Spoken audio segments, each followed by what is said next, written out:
Yes, and never more so than with the process of these two albums, honestly.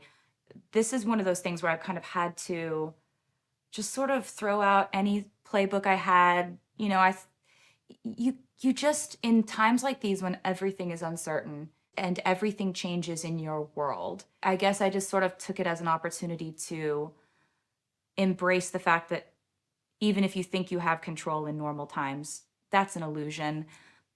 If you're making stuff, put it out. If people need music and you've made music, put it out. There was a time in the beginning of the process where I was like, I will wait till January when things are looking more normal, then I will put out Folklore.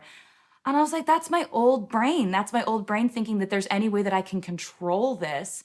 And, humans do need to have some sort of strategy when they go into putting out, music or doing any business whatsoever. But as much as that has an ability to fall by the wayside, it did with this because there was no way to make it and feel in control.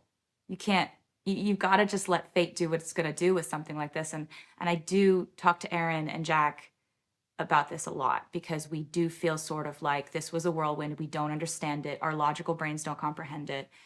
And we know it's, you guys make albums. Of course, you put out albums all the time, whatever. But this feels different for us. It does. It feels like something that will affect the rest of our lives, and the way that we make art and not being too precious. We actually really weren't very precious about this. We weren't too picky or oh, it has to be, everything has to be perfect. It's like, no, nothing's going to be perfect right now. How Let's does it make feel? music yeah, how does it feel?